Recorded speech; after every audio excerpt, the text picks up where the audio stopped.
text for tonight sa Galatians chapter 4.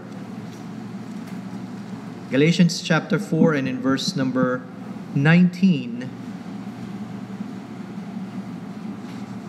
Isang maikling talata pero hopefully makita po natin ang mensahe dito para sa atin ng Panginoon. Galatians chapter 4 verse number 19 where the Apostle Paul says, "My little children, for whom I labor in birth again until Christ is formed in you." Doon po natin kukunin ang title ng ating pag-aaral ngayon, Christ formed in us. Okay? Nakabasa na ba kayo ng sulat na medyo derechahan ang pagkakasabi at medyo masakit ang dating? Siguro naka-encounter na tayo na ganun, ano? Now, alam natin, the book of Galatians, or Paul's letter to the Galatian believers, parang ganun ang dating. Because of the Apostle Paul's seal for the glory of God, at dahil gusto niyang ipagtanggol ang kaligtasan sa pamamagitan ng pananampalataya kay Kristo lamang, kaya isinulat niya ang aklat na ito. Bagamat sa unang pagbasa, parang mabigat ang dating at diretsahan no? In fact, may mga salita siyang ginagamit na masasabi lang niya sa mga taong kilala niya. Pero maintindihan natin, even through this verse, yung kanyang pinanggagalingan. So sa talata po natin ito, sa verse number 19, may tatlong bagay tayong makikita at least. Okay? First of all, ang kanilang relasyon sa isa't isa, their relationship. Secondly, his pain. Ano yung kanyang sakit na naramdaman. And of course, the third one is the real goal. Ano ba ang totoong layunin ng lahat ng ito? Okay? So the first one, as we go there, yung kanilang relasyon. Notice ang pagkatawag ni Apostle Paul sa mga Galatian believers, my little children. Hindi sila iba sa kanya. Kumbaga, malapit na malapit siya sa kanyang puso. Ang term na ito ay ginagamit bilang pagpapakita ng pagmamahal. It's an endearing term of affection. At hindi ito basta sinasabi lang. Ito ay ginagamit ng isang taong totoong mayroong pagmamahal sa sinasabihan. Now, alam natin, ang Panginoong Jesucristo, mahilig ang Panginoon sa mga bata. Diba? During His time, sabi niya, wag niyong pigilan ng mga batang lumapit sa akin. Suffer the little children to come to me. Palagi niyang pinapalapit ang mga kabataan. Bagamat ang mga tao parang hindi sila pinapansin, pero gusto niya. Bakit? For such is the kingdom of heaven. So, ang Panginoon malapit sa mga bata. Pero there was a time, even sa buhay ng mga apostles, na tinawag niya silang as little children. Tingnan niyo po sa John chapter 13. Tingnan lang natin ang paggagamit ng term na ito. And notice, habang sinasabi ito ng Panginoon sa kanila, you'll begin to imagine ano ang damdamin niya para sa kanyang mga alagad. Hindi niya to sinabi kung kanina. No? Sabi niya, John 13:33, "Little children, I shall be with you a little while longer. You will seek me, and as I said to the Jews, where I am going, you cannot come. So now I say to you." Pasinin niyo, no? May parehong mensahe na sinabi niya sa mga Hudyong hindi sumasampalataya, hindi kayo makakapunta kung saan ako paroroon. Sinabi rin niya sa mga alagad. Ang kaibahan, sinasabi niya ito sa kanilang ng may pagmamahal sapagkat malapit na siyang umalis. And so, he referred to them as little children. Okay? Now, isa pang writer sa Bible na alam nating mahilig gumamit ng salitang little children is the Apostle John. In fact, sa first epistle of John, binanggit niya ito ng 9 times. Imagine, hindi naman ganun kahaba yung first epistle of John, pero 9 times. Just a sample. Tingnan niyo po sa 1 John, sabi po sa chapter 2, bilang kanyang pagmamalasakit sa mga believers. ang kanyang pagkasabi sa kanila?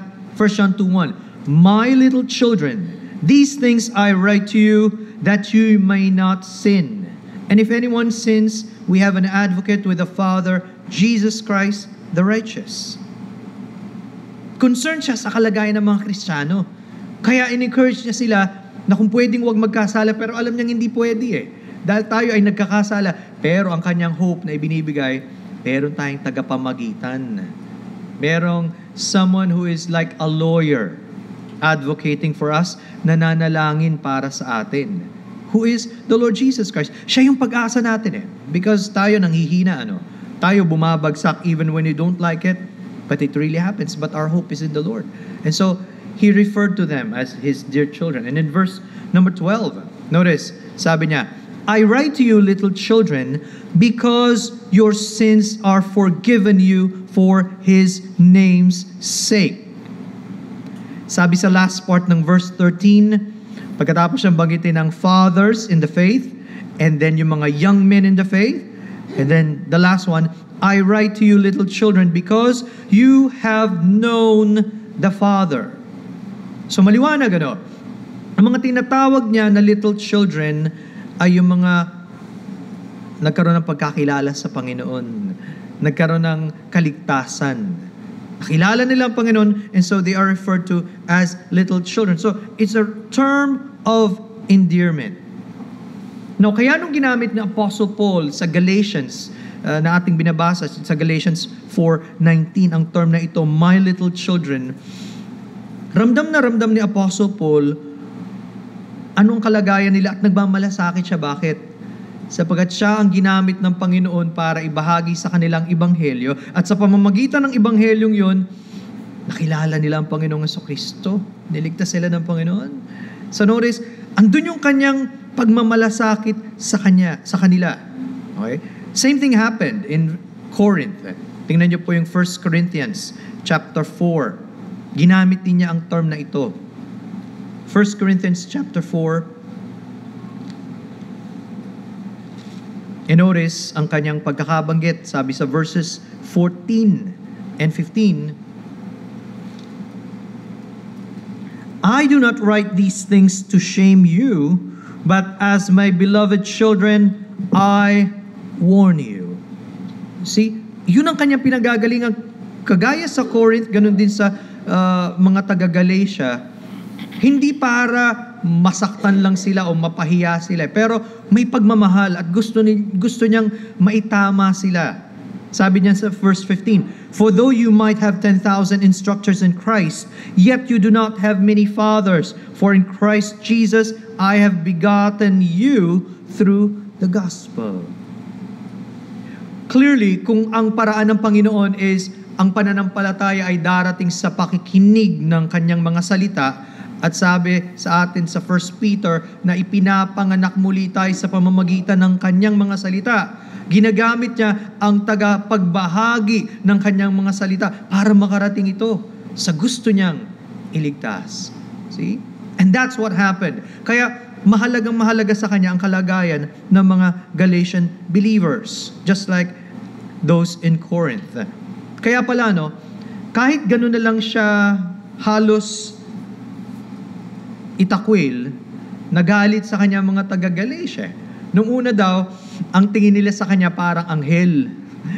Gumamit pa nga siya ng metaphor na kung pwede nyo lang dukutin yung inyong mata para sa akin, Para bang may problema si Apostle Paul during the early times, para bang pwede, gagawin namin ang lahat para sa'yo. And yet, because lumalayo sila sa totoong pananampalataya, kailangan silang i-correct ni Apostle Paul. Dumating ang panahon na parang ang turing sa kanya parang kaaway.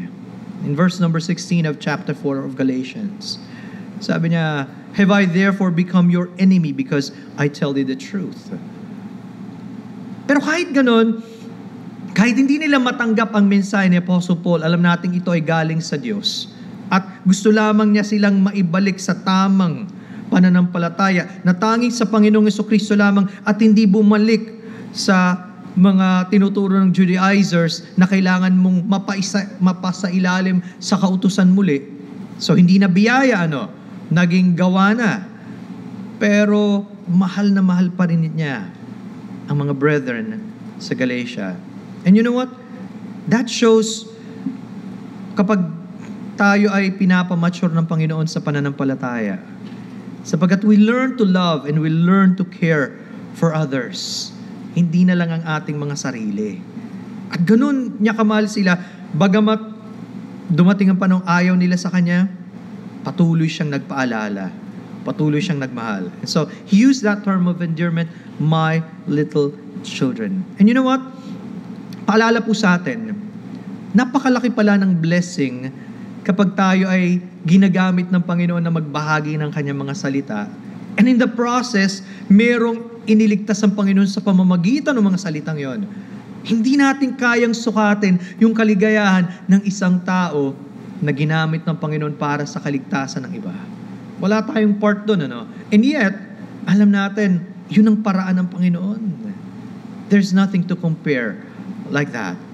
Yun ang naramdaman ni Apostle Paul, kaya nga, bahagi ito ng pagtupad niya sa utos ng Diyos. Pagkatapos na magpakita ang Panginoon sa kanya at magpakilala sa kanya, remember in Acts 26, sinabi ng Panginoon yung kanyang mission para buksan ang mga mata ng mga bulag, para alasin sila mula sa pagkaalipin kay Satanas, patungo sa Diyos. Imagine how important that role is. Kaya tinupad ni Apostle Paul, at dahil nga may mga believers, may mga taong kinilos ang Panginoon sa Galatia na naging believers, hindi niya sila kinalimutan. Even especially during that very, very difficult period na halos talikuran nila ang ebanghelyo ng Panginoon. Okay? Pero hindi lang pala natatapos sa pagbabahagi ng salita ng Diyos. What's next? Doon sa ating text, sabi niya in Galatians 4:19, my little children, for whom I labor in birth again. Tingnan nyo, the pain of giving birth. At sigurado ka, syempre nakaka-relate dito yung mga nanay. Ano? Imagine that. Ginamit ni Paul yung isang very familiar illustration sa physical world kung gaano ang labor pangs or labor pains ng isang ina. Ginamit niya yan in the spiritual sense. Ganon din pala, no? Hindi lang naghihirap yung nanay sa panganganak at hindi lang umiiyak yung bata kapag ipinanganak, ganun din pala may nangyayari spiritually. Kaya madalas siguro naririnig natin, especially through the history of SGBC, ginagamit na may isang tao nagle-labor siya. Diba? Lalo na kapag nararamdaman nyo na kino-convict siya ng Panginoon, mabigat yung kanyang kasalanan, gustong-gusto niya makilala ang Panginoon, tinatawag natin nagle-labor siya. At tama yun, sapagkat ang Panginoong Jesucristo mismo ang nagpaalala in John chapter 3, verse 7, nung sinabi niyang, ye must be born again. Hindi pala ganun lang yun, ano? May imagine natin, kung ipinapanganak at kailangan ipanganak ang isang tao, may prosesong pinagdadaanan, yung pain. Kasama yon. Di ba sabi nga, pagkatapos ng pain, yung joy. Okay? Pero kailangan dumaan dun sa ganung pain. Now, ang Panginoon din na nagsabi in Luke 14:24, strive to enter the narrow or straight gate. Bakit daw kailangang magsumikap sa makipot na daang pumasok? Sabi niya, for many, I say to you, will seek to enter and not be able.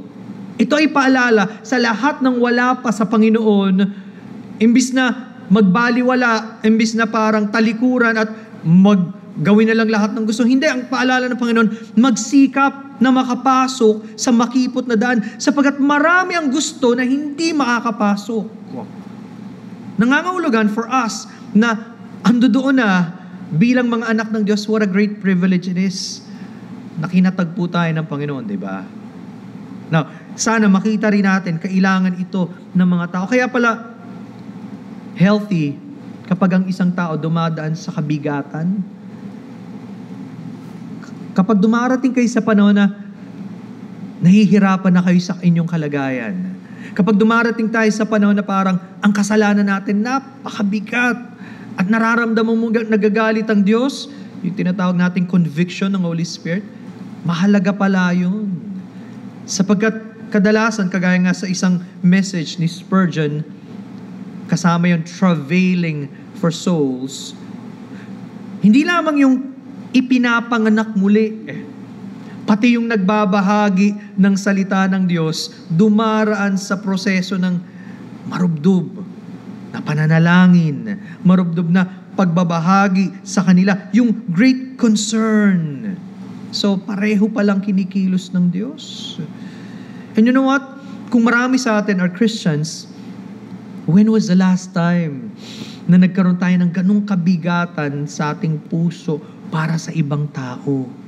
Kasi kung tayo dumaan sa proseso na kinonvict tayo ng Panginoon at nagsisi tayo ng kasalanan hanggang ang Panginoon ay makilala natin, paano yung iba?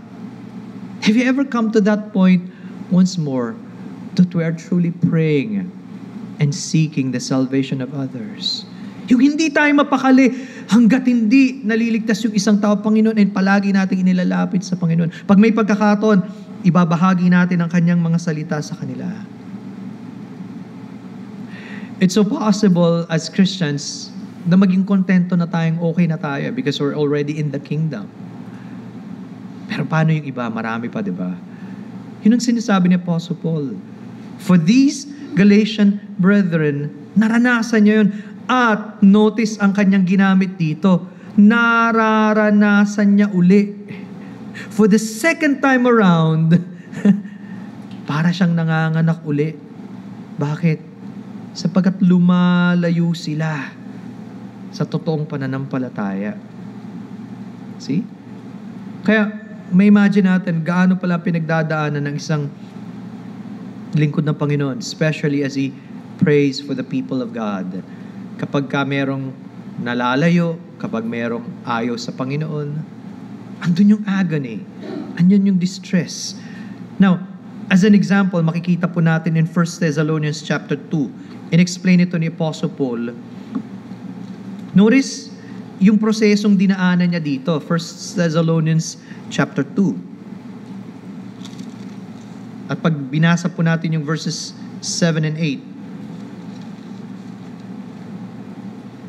1 Thessalonians 2, 7 and 8.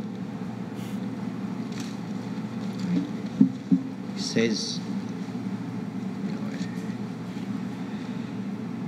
"But we were gentle among you, just as a nursing mother cherisheth her own children." Kahit lalaki si Paul, pero naramdaman niya yung pagmamahal ng isang ina. Sabi niya, "So affectionately longing for you, we were well pleased to impart unto you not only the gospel of God, but also our own lives, because ye had become dear to us." Nakuha niyo po?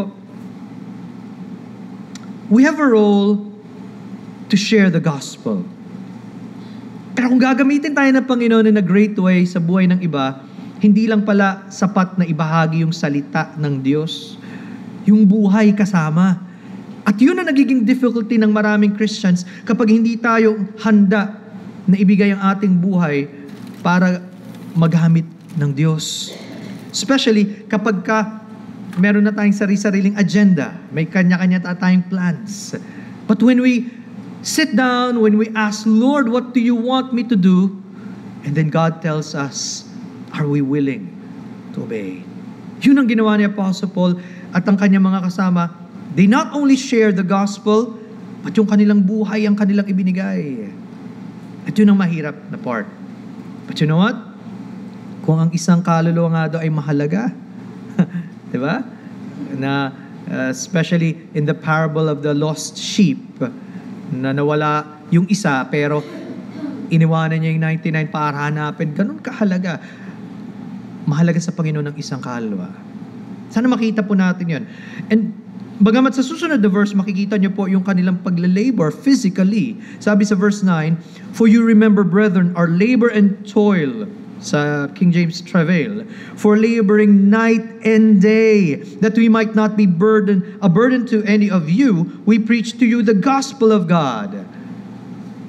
Ayaw niyang maging pabigat, so they labored. Nagtrabaho sila. Sabi sa verse 10, "Your witnesses in God also, how devoutly and justly and blamelessly we behaved ourselves among you who believe."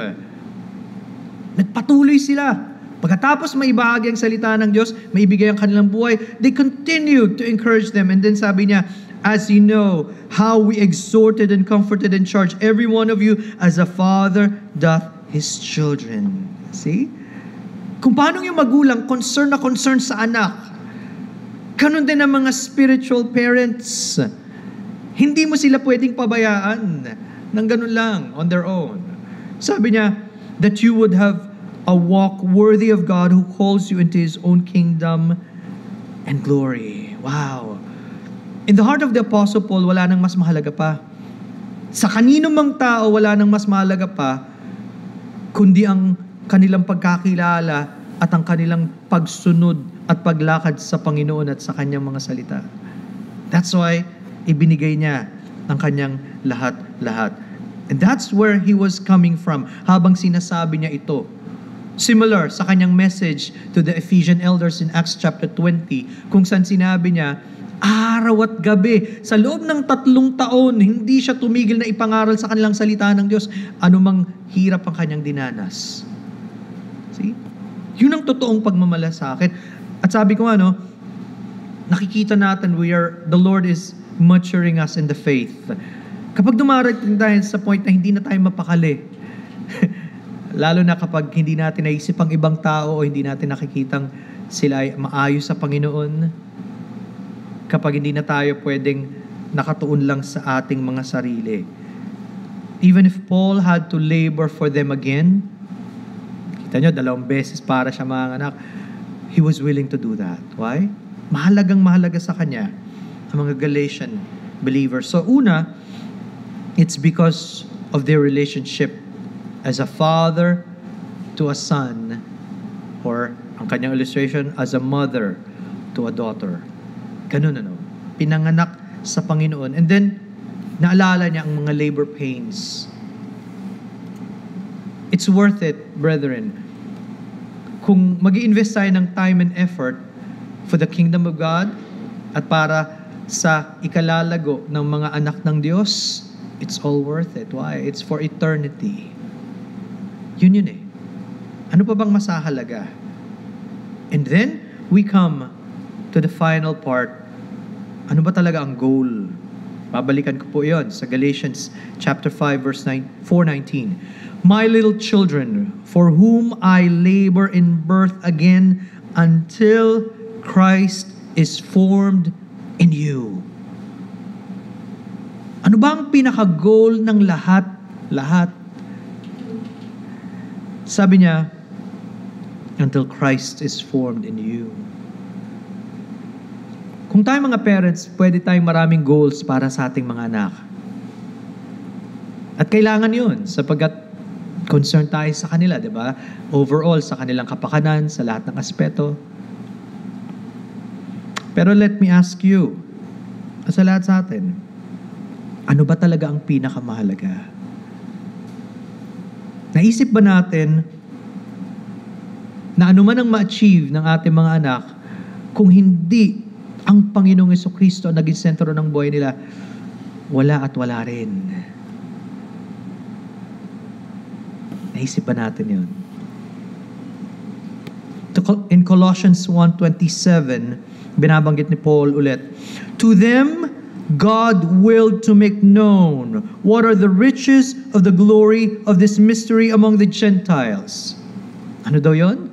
Ano yung mystery dati, pero ipinahayag ng Diyos, which is Christ in you, the hope of glory. See? Without the Lord Jesus Christ, there is no hope. Mahalagang makita po natin yun. Kaya gano'n na lamang ang damdamin ni Apostle Paul na ibalik sila sa tamang pagtanaw sa Panginoong Jesucristo at sa kanyang ebanghelyo at sa kaligtasan na kanyang ibinibigay, sapagkat maliban sa kanya, walang anumang bagay na pakinabang ang tao. What shall it profit a man if he gains the whole world and loses his own soul? Why are you striving? Sa ating mga students, ba't kayo nag-aaral ng masikap? Sa mga nagtatrabaho, ba't kayo nagpapagal? Diba? Sa ating mga parents, why do we want to raise our family well? Para saan lahat yan? Kung ang sagot natin, yung normal na sagot ng mga tao, kasi para mabigyan sila ng magandang buhay, para maging maayos sila sa hinaharap. Pero ano pa ba ang mas hinaharap? Hindi ba? Kundi yung kanilang pagharap sa Panginoon, yun ang ultimate. If we're not preparing them for that, sayang lahat. Hindi ibig sabihin hindi na natin gawin yung ibang bagay, maraming kailangan gawin. And yet lahat ito must fall under that main goal na ang Panginoong Jesucristo ang maging mahalaga sa kanila. Alam niyo yung sinasabi ni Paul sa Ephesians 2:12, ang kalagayan daw ng bawat wala sa Panginoon, without Christ, having no hope, and without God in the world. Imagine that kind of life. Sa Kristiyano, pag wala tayong salita ng Diyos, we feel something is missing. Kapag wala tayong pananalangin, alam nating may kulang, malaking kulang. Kapag wala tayo na panahon sa iglesia ng Panginoon, may kulang. See? Pero naisip ba natin, paano kung wala ang Panginoon sa kanila? See? Sometimes we forget. Diba? Sabi nga, make the main thing the main thing. Yun talaga yun eh. The main thing, wala nang masihigit pa, kundi ang Panginoon sa buhay ng kahit sino man. Huwag nating kalimutan yun. No matter what you achieve, no matter what you perform, ano pa man ang maabot mo sa buhay, sino ang Panginoon sa buhay mo? What a miserable condition ng isang taong nag-succeed sa lahat ng area, maliban sa pagkakilala sa Panginoon. Sayang, ano? Ganun ang damdamin ni Apostle Paul for these believers. Until Christ is formed in you. Ano bang ibig sabihin ng phrase na iyon? Until Christ is formed in you. Sabi ni Martin Luther, a person has the form of Christ when he believes in Christ to the exclusion of everything else. Ulitin ko yon. A person has the form of Christ when he believes in Christ to the exclusion of everything else. Ibig sabihin, totoo lang na masasabi mong ang isang tao ay na kay Kristo at nasa Kanya ang Panginoong Jesucristo kapag ka ang kanyang pananampalataya ay sa Panginoong Jesucristo lang at wala ng iba. Dumating ka na ba dyan? Wala na ang lahat, pero kompleto ka pa rin dahil sa Panginoong Jesucristo. Yun bang kalagayan mo? Or, kailangan ko ang Panginoong Jesucristo, pero kailangan ko rin ng ganito, kailangan ko rin ng ganyan. Hindi ba siya sapat? You cannot add on to Christ. He is all in all, according to the book of Colossians. See? Yun eh. Ang Panginoon lang. Ito mismo, tatandaan nyo yung sinabi ni Apostle Paul in Philippians chapter 1, verse 20 and 21, na ayaw niyang mapahiya sa pagharap sa Panginoon. Paano mangyari yun? Kasi yung kanyang buhay talagang nakasentro sa Panginoon. For to me to live is Christ, and to die is gain. Yun ba ang kahulugan ng buhay para sa'yo? Si Kristo. Paalala sa ating lahat. Ito rin ang kanyang binanggit nung kanyang sinasabi in Philippians chapter 3 na in verses 7 to 9, lahat ng bagay itinuri niyang suka lamang, dung. Why? For the excellency of the knowledge of Christ Jesus my Lord. See? Wala nang pinakamahalaga eh. And so compared to Him, all other things are nothing. Ikaw ba yun, kaibigan? Kung nakilala mo ang Panginoon, ganun pa ba siya kahalaga na walang pwedeng pumalit sa Kanya o marami nang pumalit sa Kanya sa buhay natin? Nagiging mas nakakamangha ba siya araw-araw? Mas naaakit ba tayo sa Kanya? Mas lalo ba siyang mahalaga sa atin sa paglipas ng panahon? O nawala na yun? See, Pwedeng hindi naman kagaya sa mga Galatians na itakwil natin ang ebanghelyo at sabihin natin, hindi na ako naniniwala by grace through faith alone. Kailangan ko ng by law. Pwedeng hindi naman ganun. Kaya lang, unti-unti, pwede na hindi na siya ang supreme. Hindi na siya ang preeminent. Oo, kinikilala mo siya, pero kasama lang ng ibang mga bagay, pero hindi pinaka mataas sa lahat. Meron ba tayong pagkalimot sa ganoong katotohanan? That's where he was coming from.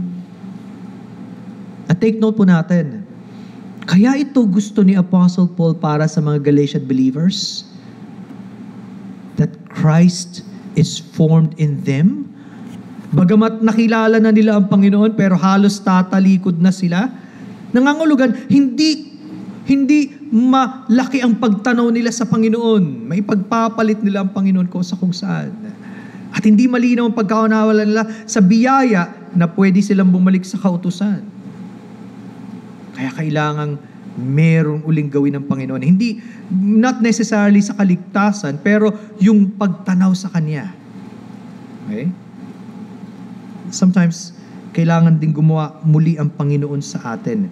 Christ alone, solus Christus, sometimes solo Christo. Yan ang tawag. Siya lang ba? Siya lang ba ang lahat para sa atin? So take note, kaya niya gusto ito para sa kanila kasi yun mismo ang kanyang nararamdaman at pagtanaw sa Panginoon, siya lang. Imposible mong gustuhin para sa iba yung hindi mo nararamdaman o iniisip. Right? Alam mo, gusto kong mapabuti ang iyong buhay. In what sense? Gusto kong mapalapit ka sa Panginoon. Kung tayo mismo, malayo ang puso sa Panginoon, you will not even desire it for others. Sa'yo nga, ang hirap sa iba pa. So mararamdaman natin, totoong-totoo kay Apostle Paul, kaya ganun din yung puso niya na hindi siya makontento hanggat hindi nagkakatotoo sa kanila. And that's the only way it can happen. Para gamitin tayo ng Panginoon para sa iba, kailangan maging ganoon siya, katotoong-totoo sa atin. So, hindi lang pala sapat na ang isang tao pinanganak na muli, kailangan niya magpatuloy na lumago sa pagkakilala at sa biyaya sa Panginoon, sa mga salita ng Diyos, palakasin siya ng Panginoon sa pananalangin. And again, ang goal sa Ephesians chapter 4, samahan niyo po ako doon. Pagkatapos na ang tao ay magkaroon ng pagkakilala sa Panginoong Jesucristo, and notice kung paano ginagawa ito ng Diyos, anong kanyang instrument. Tingnan niyo Ephesians chapter 4, simula sa 11.